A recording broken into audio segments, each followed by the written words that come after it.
Hey girl, hey. Hey, what's up, y'all? Hey girl, hey podcast. Right here, Urban Media today. Mm-hmm. So Auntie Gayle King, y'all may not want to call her auntie. Y'all mad at her. CBS Morning Show talk show co-host was attacked. She was attacked. Oh yeah, They came at her niggity neck on social media. She was receiving backlash and then responding to that backlash. This after a recent interview that she had with WNBA legend Lisa Leslie.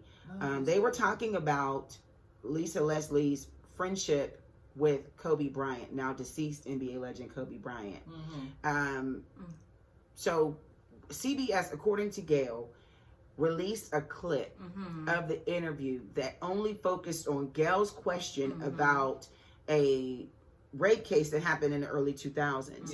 That he settled, moved on, and has accomplished amazing things since then. And her meaning Lisa Leslie's responses were, let's just focus on the positive. Let's not make that be, let's not make that his legacy. And Gayle's response was, she was upset because that's not all she had asked. She said, that's not what I asked. She's blaming CBS for airing that conversation when that wasn't the whole, that wasn't the before and the after, it was just the middle. She said she did bring it up because it was brought up. So she just wanted to, she's a journalist. So she has to ask those questions, even if it is uncomfortable. She has to. And I mean, I don't think that she's perfect. I'm not saying that she was right. I'm not saying that she was wrong. But being a person that's in the media, sometimes you have to ask those uncomfortable questions. Even if the timing is bad. No, he's not. We have not. Why haven't we had a funeral yet? I don't know what's going on. That's a good question. So, like, if it was somebody else I know, I think they would be waiting on the GoFundMe page. But don't you got some money messy right now? I mean, you don't even have all of the remains of some of these people. I didn't know. I just realized it's been 2 weeks, 3 weeks. Yeah, but keep in mind they burned up in a helicopter crash. Like they had to get fingers to get fingerprints on some of these people. Okay, so you're thinking about a daughter, daughters, wives. Kobe Bryant, not only Kobe Bryant, and you're talking about a funeral? Come on, man. I just realized that it's been close to 3 weeks, and it was no funeral. They're actually going to do a memorial service. So I'm thinking, we as the public, and this is what I don't like. People jump on stuff and just act like they know everything. We don't even know if they got all the pieces to the bodies. So you're talking about a funeral, like, why ain't we having a funeral? Why ain't we doing this? And it's like, they haven't even done a memorial yet. I was just making an observation. No, and I'm not just talking about the 3 but I'm saying people will. Like the general public, they'll just jump out there like that, like what you said. Like so they paying for it. Yeah, no doubt. And it's like, slow your roll. These people, and just think of the wives and the husbands. I mean, they're losing it right now. They probably, they'll never be all together. Right. No, they won't. Right. Literally. No. But the thing about Gayle was she was responding to that, and people were like very upset. I thought that she would probably quit her job at CBS. When I brought this up, you were pissed off. Yeah. Why were you mad? Well, I didn't know there was and I know about piecing things together to make someone look bad. So yeah, she should be mad at CBS because I understand her asking the questions, but the way it was presented as if she was harping just on the things the bad things that he did, and also about when Lisa Leslie was saying, well, he was like, when I hung out with him, he didn't have me like some of the other players would walk up to girls and ask their number, kind of set up the scenario so they could be, it looked like she was trying to defend his character. And Gayle was trying to defame him. So they should have showed more of it. And Gayle should be mad, but if somebody who has a voice and can say something is definitely Gayle against CBS. She did. No makeup. She came out, that wig was crooked. It was, the glasses were like shifted. She said, I've never even done this. I've never even done this. Yeah, she said it. I guess she was told pissed. not to say anything about it. It was like a 4-minute clip. She came out saying, oh, I ain't mad at you, Gayle. About it. I mean, I understand you got to ask those questions. Yeah, you do. But I was wondering, why did she, I don't know, maybe because I didn't look at all of it either. And that's a big part of it. But how close was Kobe and Lisa Leslie? Like, why did she ask one of his boys? Were they close where she would? Well, they were good friends. Okay. They were good friends. Like she can answer the question, Like why they had a good relationship. She was in the WNBA. Yeah, and he was, so why wouldn't you ask Lisa Leslie? I mean, you know, like you would ask when it was like, how did he feel after that allegation? So I was wondering, like, was Lisa Leslie one of? If you're a good journalist, anyone that was, and as tasteless as it sounds, I'm thinking, in my opinion, if you are a good journalist and you want to get that winning soundbite, because that's your goal, to get that winning soundbite, to get that person really to, but you don't. Maybe she did. Yeah, that's what I was wondering. Like, was Lisa Leslie part of it? And Gayle said she even talked to Lisa Leslie after the interview. Yeah. And Lisa Leslie said that was she was fine with the interview. She was good. Oh. So, but see, not everybody knows that. Mm-hmm. And immediately, and I'm getting side eye. But that's CBS. That was CBS looking for sensationalism. Right. Exactly. But using Gayle, I think, that's what they do. as a pawn, that's what they do. because she's the blackface. She's the blackface, and it's like, you know what? If we're gonna blame anybody, let's blame Gayle. Let's blame this black girl right here. But the thing is, like you all said, and see, stupid is as stupid does. People on social media eat it up. No investigation. No looking into what happened. Hold on. Hold on. No. I agree with you. These are the same people that will repost a story about someone that passed away and they died 10 years ago. Yeah. Wait a minute. Somebody posted something about his wife killing herself. I was like, why would you do that? Why would you post that? Yeah, why would somebody even create that? Social media is out of control. It is. We do need to have some. It is out of control. Yeah. It's we terrible. Look at social media people as heroes. Yeah. They say, but we have to depend on it. We have to depend on it, even as businesses.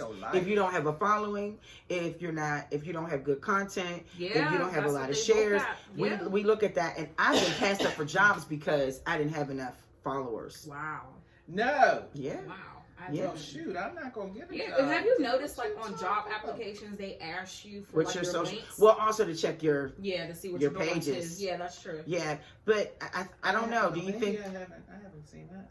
I've seen that a lot. Well, it's kind of late for you because you're still on MySpace. So have you ever? These people call me in and hire me. Have you ever been misquoted though? Like, have you ever been misquoted? That was the lead-in. The story was the lead-in. Right. But the question is, like, have you ever been misquoted or lied on? And then how did you recover from that? In relationships, I have been misquoted. Like, oh, you said this, you said that. No, I never said anything. You know, I think because the person was very conniving and manipulative, and you know, it was his character. He was trying to defame me. You know what I mean? But as far as like in a professional setting, like a job or anything, no, I have not. I have.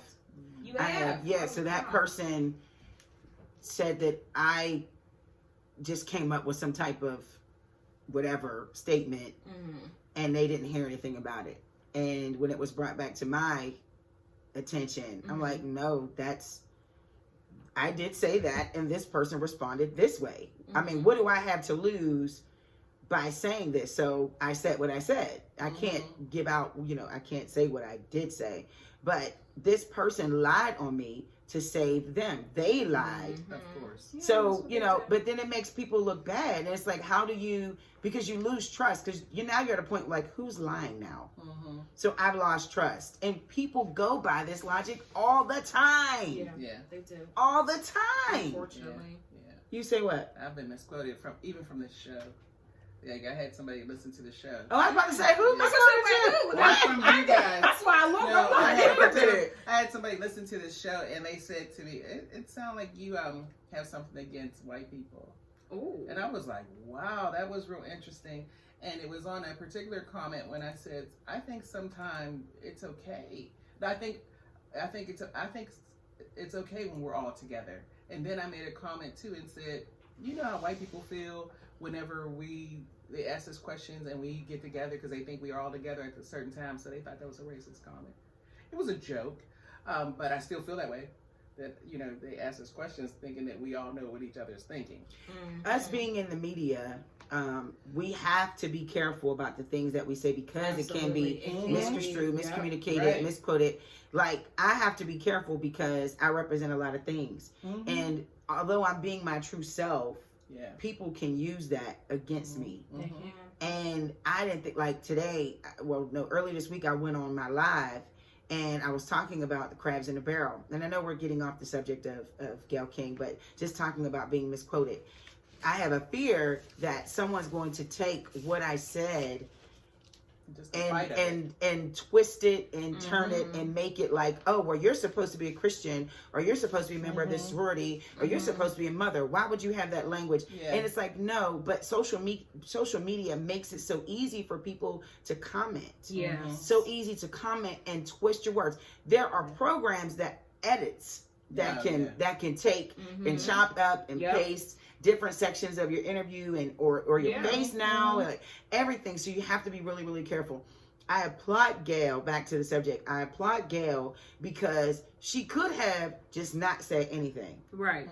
Because that's what CBS advised her. They told her CBS told her not to say anything, and she said, I can't do that. This is my name. I can't do that.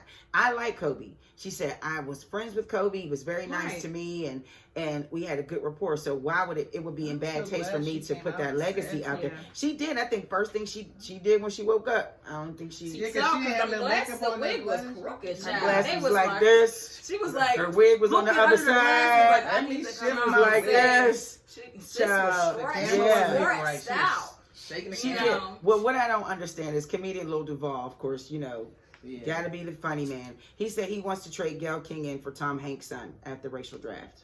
What is Tom Hanks' son trying to be? Tom Hanks' son, I don't know. I like Tom Hanks' son. He gets a pass. Raised by Tom Hanks. He gets a pass. He was raised right up on top of Brushton. Tom Hanks' son is from Brushton. Hartford, for real. I've never seen a picture of him. He is such a chameleon. He's like Trinidadian. For real. Oh yeah, oh my goodness. But why does he want to trade him though? Why you want to trade him? I saw one that said they want to trade her for Ellen. I hear that a lot. Well, I mean, Ellen's a good trade. I'm not trading her. You know who I want to trade? Nicki Minaj and Meek Mill. Who can we trade them in for? Because these fools, and this is your lane. I'm going to let you have it. This was my lane. I'm going to let you finish. I'm going to let you finish, Taylor Swift. I can't. I'm so angry with them because they know better, and we'll just get into that. Obviously, they don't. You can catch past episodes of the Hey Girl Hey podcast on SoundCloud, on Spotify, Anchor FM, Apple Podcasts, and UrbanMediaToday.com. You can also find us on social media at the Hey Girl Hey podcast on IG and Facebook. Girl Hey 2018 on Twitter. I can't even change that. Girl Hey. And the Hey Girl Hey podcast at gmail.com is the email address. If you have any suggestions, any comments that you want to say, if you want to talk about how Laverne just comes crazy and talks all crazy about white people, you can do that. Some of my family are white and some of my friends are white. That's what racists say. Yeah. Wow. But they are. Wow. She just said some of my close friends are white. Some of mine. Yeah. That's what racists say. That's what. Or you just sound like a white person that says, "Why are black friends?" That's Come on, Fred. I have white friends. That's what Fred. you say. I do. If you want to call in with your comments or leave a comment, or if you want somebody to respond, just give us a call. Urban Media Today Radio, 412-709-6130. Yes. The number again is 412-709-6130. And the language that you hear and the opinions are not the responsibility or the opinions of Urban Media Today Radio. Thank you so much.